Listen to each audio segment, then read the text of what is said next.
Well, hello guys. I've got the truck back home in the driveway again because we got a laundry list of stuff to do to it today. I've got a pile of new parts. Will we get to it all today? I don't know, we'll see.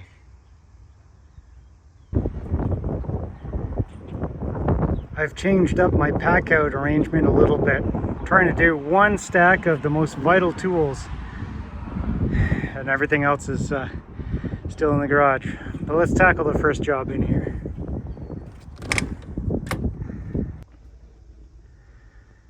Okay, first job, air pressure.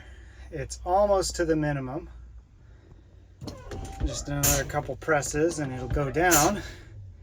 And we should hear the buzzer, right? Where's the buzzer? It doesn't work. At least the lights still work. According to Schedule 1, low air warning system failure is a major defect, but the lights are still on, but no buzzer. So I'm not sure if it's 100% legal. It's not 100% legal. But anyways, I think I can get by with that driving it around, but I'm gonna fix it right now regardless because that is a major issue. Okay, dash plate is gone. This guy right here is the aftermarket buzzer for the low air because this whole thing, before I bought the truck, it lost sound. That's why I don't have any turn signals or like dinging for open doors or anything like that. And that's the only legal requirement to have a low air buzzer. So that's aftermarket. I've got to test to see if the buzzer is broken or if it's a loose connection somewhere feeding with this gray wire here, because it does have power right down here. Or is it in the wrong plug? Come on. No, okay. I still don't have a buzzer. All right. Okay, I'm gonna start on the secondary job I'm doing here. The steering wheel is not exactly quite straight, so I have to take it off and then reposition it like 2 notches over to have it straight. So I'm just going to take it off and get it out of the way for now. Wow, that was unnecessarily annoying, but it's off. Okay, I followed this gray wire all the way down to this mess. And it's into an actual air pressure sensor in there. So gross.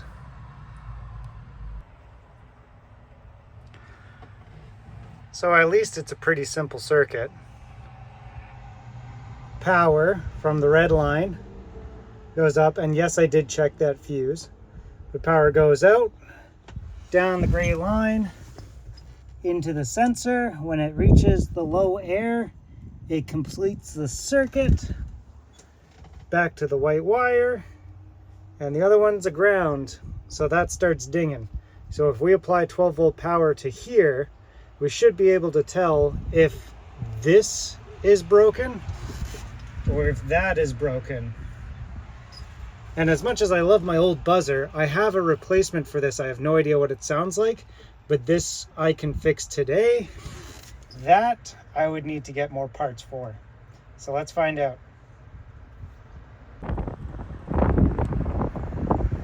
Okay, I have the sender jumped. So when I turn the key, that should make noise.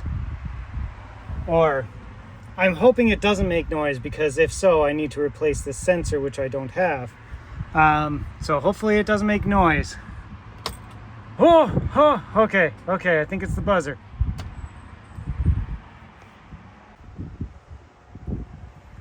Okay, key on, ground, test light, bam. There's power through the whole circuit. So this little baby is dead. All right.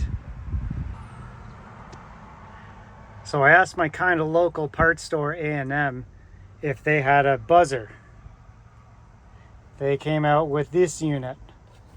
And I don't know if they said it was like a reverse buzzer or if it's this, but it looks exactly the same as what's already in there. So if we swap it out, hopefully everything should just work. Okay, moment of truth. Will I forever have a different sounding low air buzzer? Oh! Oh, that sounds disgusting! Ah, well, that's lame. Well, it's better than nothing. At least it's legal now.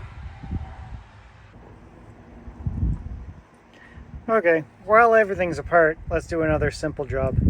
This sensor for when the door is open and closed. Light doesn't work. Lights don't turn on. Sensor's dead. Let's change it out.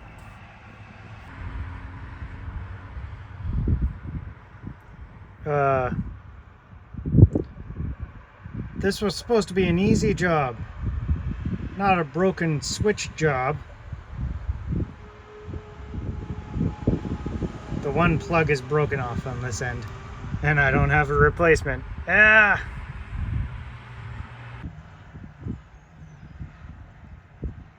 It's not really picking up in the camera well, but I took some old welding wire and stuck it in there. Hopefully that'll be enough of a connection to make it work.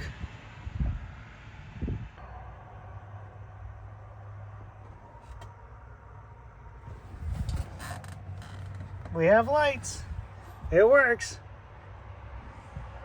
Click, click, click, click. Click, click, click, click. The only problem is I accidentally snapped it into this connector, and it needs to go through that hole and then into the connector. So I gotta undo this.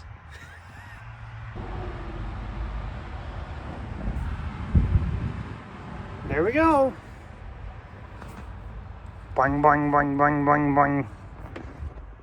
Boing, boing, boing. All right. All right. Next step on the truck. I don't think it's almost boiling water temperature outside. So that little sensor right there and my homemade wiring going into the mirror bracket, something's going on with that. So we're going to change that.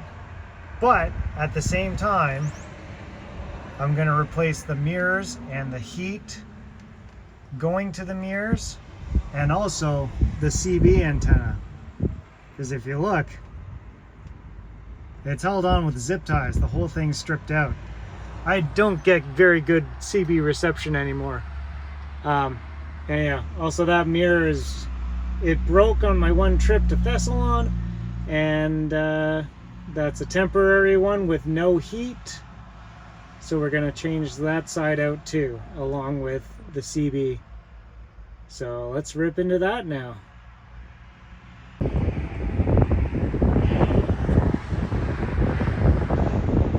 Mount is off.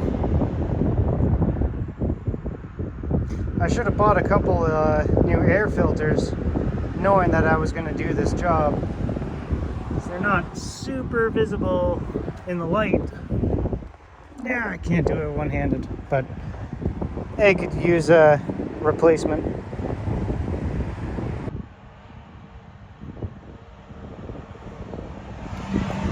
Okay, whoop, fell down. Okay. Hi. According to this temperature sensor here, it is, it just showed 91 degrees outside. I think a little bit of corrosion inside these butt connectors will give a false reading, because it's all based off of resistance. So if we cut these off and put in the proper sensor with proper connectors, we should be okay. Like this guy right here.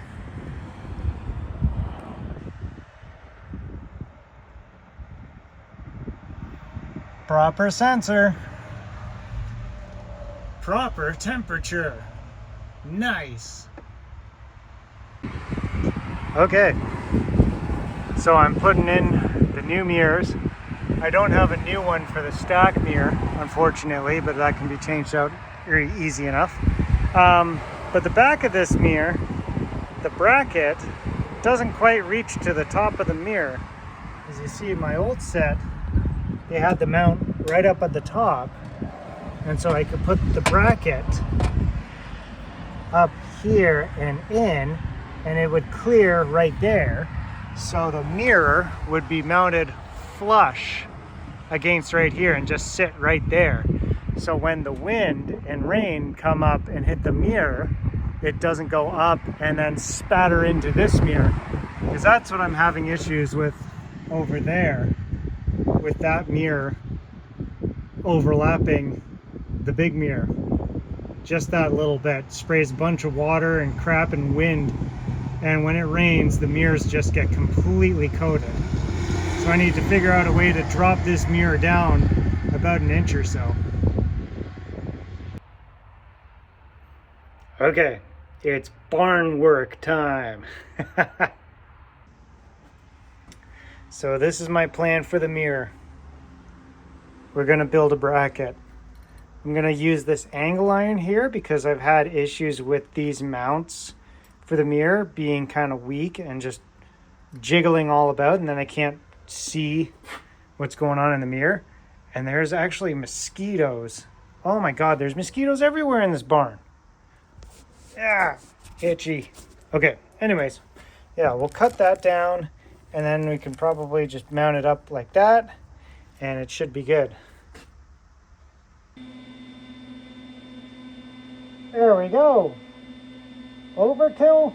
Definitely.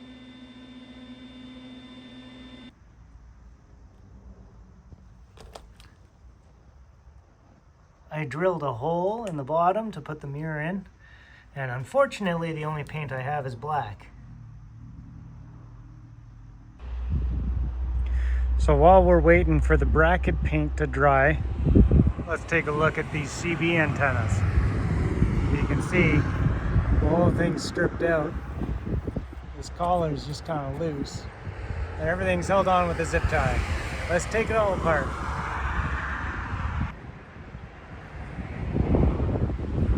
So I'm not having too much luck today. So this is the new antenna. Everything's fine. This is the base that I had in my garage already, and I was going to reuse it, but I cannibalized the little mount that goes between this, the wires, and the mount. That thing. And the one on it is so seized up and corroded that I'm afraid if I try to reuse it, it's just going to break during deinstallation. And yeah, so I think right now I'm just going to put in new screws, because these snapped off when I was taking it off, and just put the original back on again. Oh man. Okay, I went back to my random box of stuff for CBs, and I have this, which is the mount and a single thing. So this will go on temporarily until I can buy this piece properly to fit the other mounts. So we'll be at least able to go back on the road with the CB for the next few days. There. Not quite the end of the world.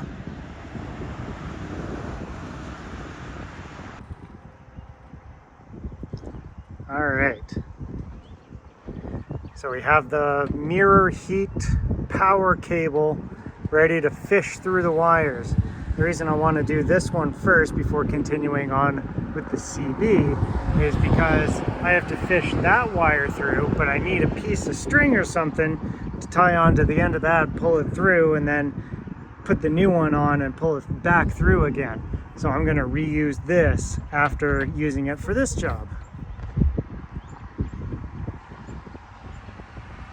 I just realized that is on the wrong side of this bar. Oh, I have to retape that. Okay, try 2. There we go. The new line properly fished through, ready to just plug and play.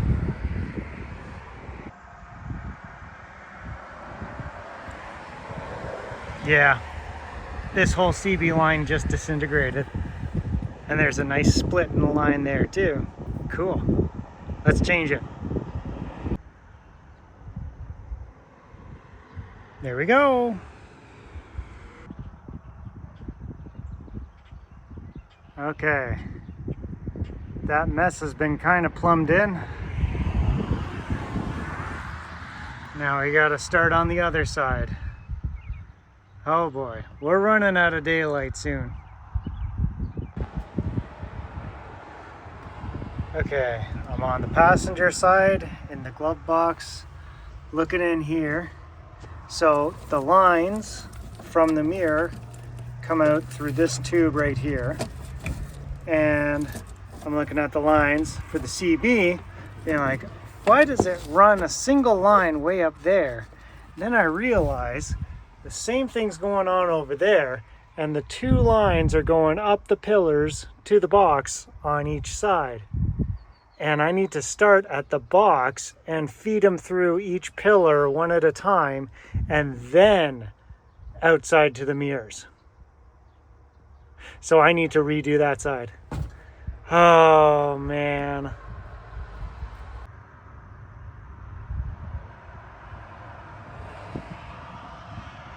Okay, I'm in damage control.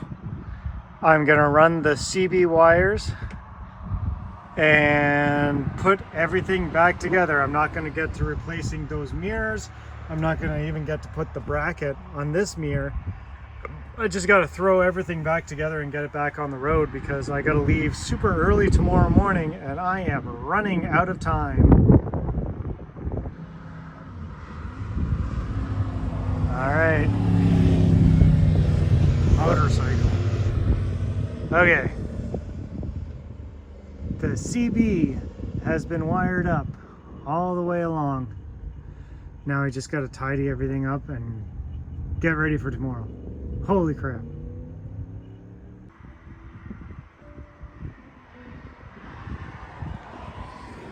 We're getting there.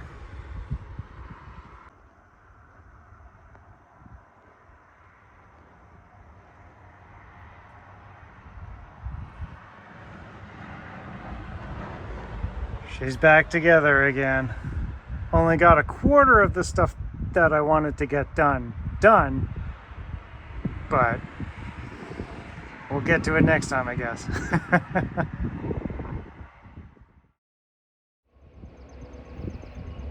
So hello guys, we are here in my backyard, right by the barn.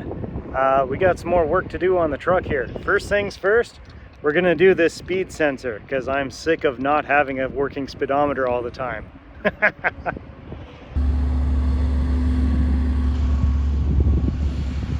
Well, that's a load of crap.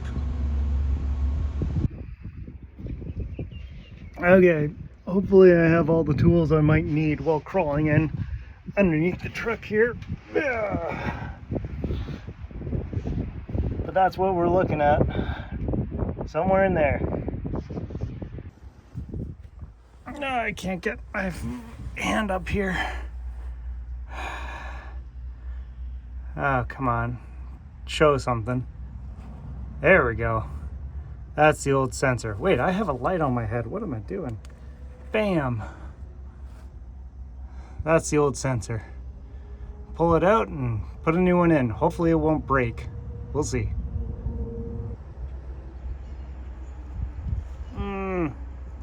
I was hoping I could get an angle on it, but the sensor just popped out. Put the new one in. Zip bam boom, done. Neighbor was over chatting about tractors for a bit, so I didn't get to film it, but we're done. So now onto mud flaps. New mud flap 1.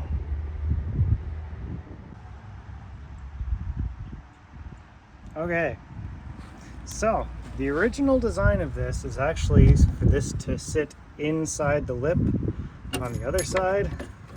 Come on, everything get out. Yeah. Kind of like that. But I can't even get my fingers in there to hold a nut against it, even if with it on the outside. So I think I'm going to take out these two screws and this one and just take this whole bracket off and do the job properly.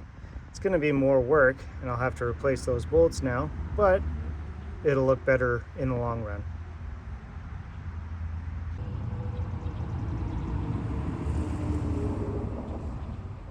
There we go. Definitely needed more tools than I was intending to use, but it's in there. Let's do the other side.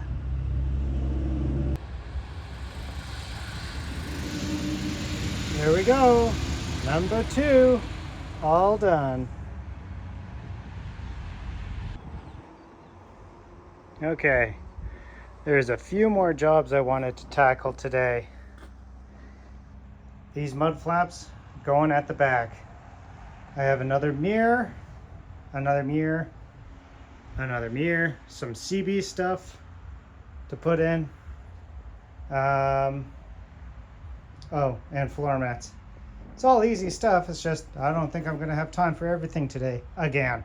But we'll start working on these.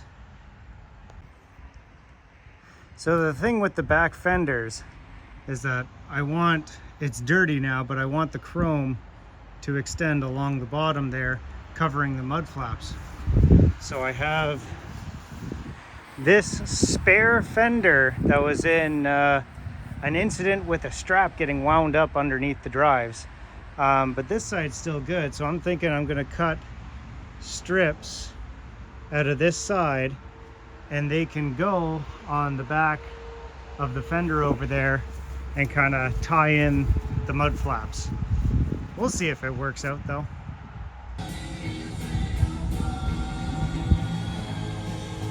Chopper, chopper.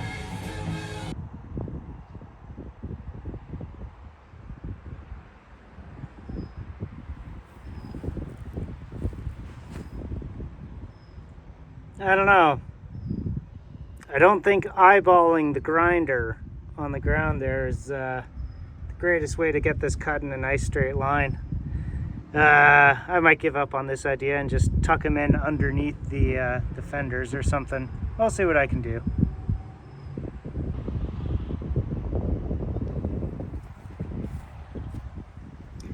Well, it turns out that these fenders sit pretty low, and so the standard mounting points on these mud flaps will make it drag on the ground. I think it's going to be too low to even like show the whole Peterbilt emblem. So we might hold off on that and just put them up at the front under the steps there. There's a pair that have been ripped off there for a while. Might as well put them back in.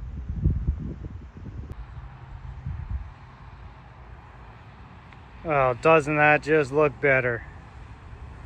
Just need a couple more on the back to match up and we'll be good to go. Neat.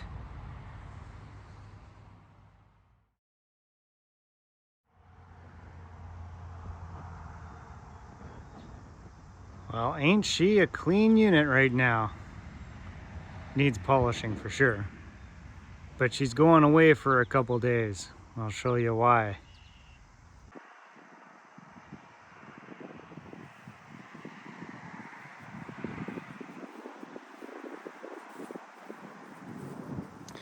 So, we look down there on the exhaust, you can see spatters of stuff.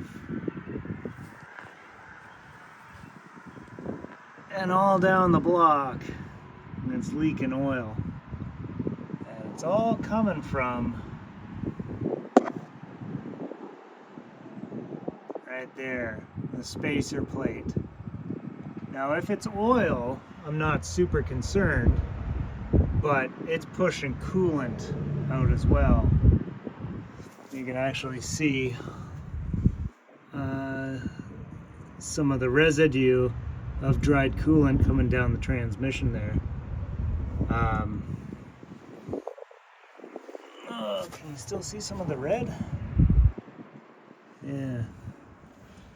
Anyways, it's going in for a spacer plate, new head gasket. Hopefully before anything gets worse. Well, that's the idea of doing it now instead of when it's towed in from the side of the road.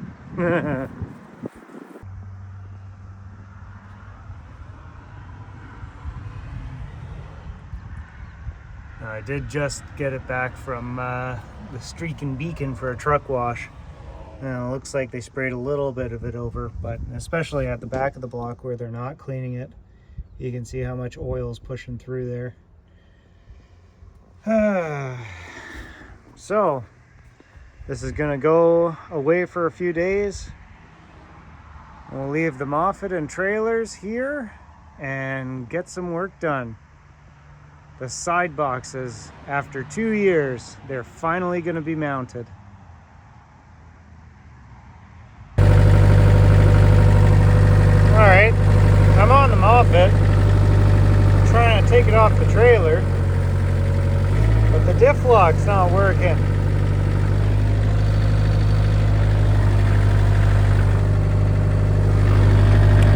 Come on. I also don't have light. So, this thing's not getting power for some reason. So I'm gonna have to fix that now. Hooray. Alright.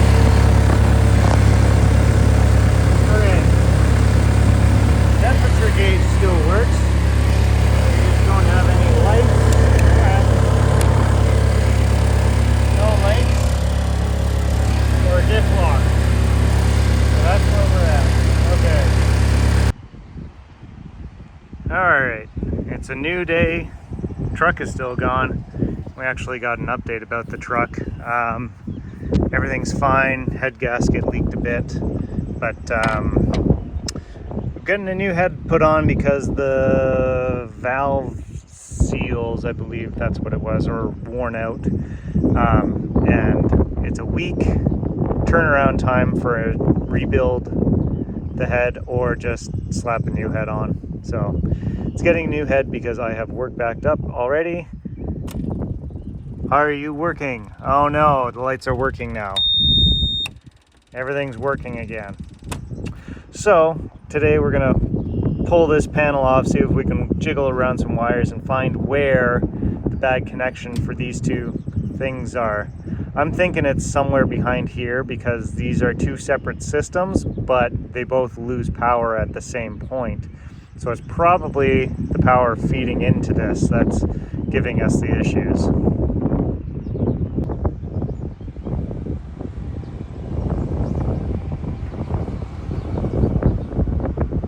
Well, no matter how much wiggling around of wires I do without getting electrocuted, can't seem to get it to shut off. So I have no idea where this electrical fault is coming from. So we'll call it fixed for now. It's going to bite me in the butt sometime later down the road, but that's future me problems now.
we're actually gonna mount these.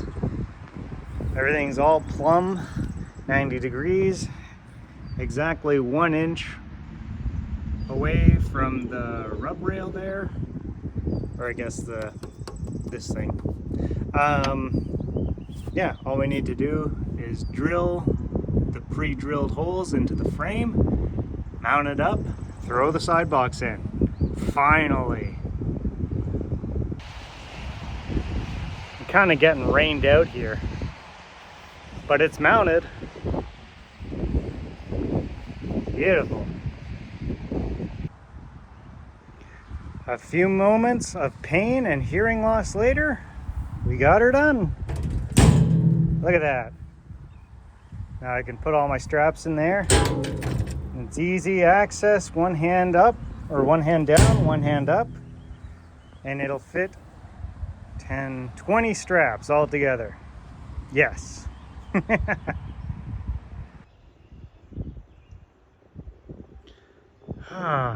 Finally, I can take all my straps and all the straps that are in the side box on the other side and wrap them up and put them in this box. Neat. Okay, I've chosen the 10 straps that are going to be sacrificed to become shorty straps.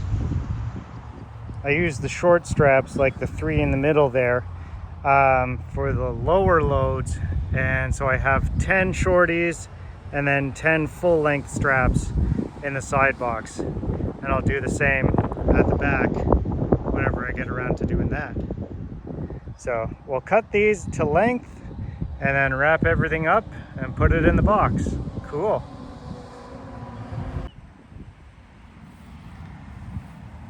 Wow, it's been a long time since I've had a side box that looks like that for straps.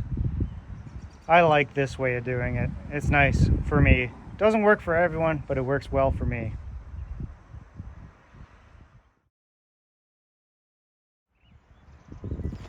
Well, it's a new day. I swear I cut the grass like 3 days ago. But we have a second side box.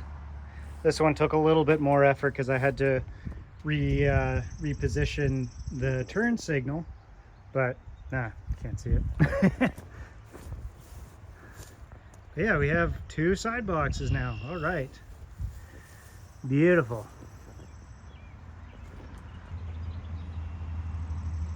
One thing about not having a shop or anywhere to really park trailers is when you drop a bolt into the grass, sometimes it can be really hard to find it.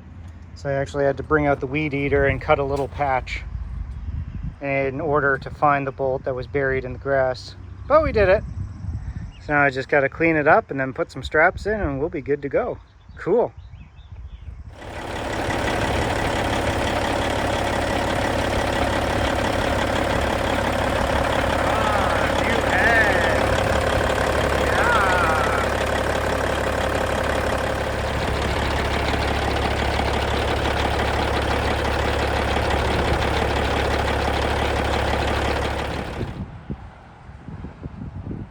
Look at that. Very nice.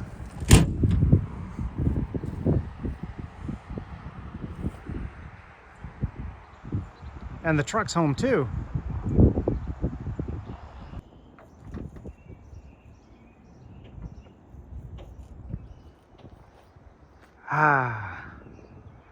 So nice.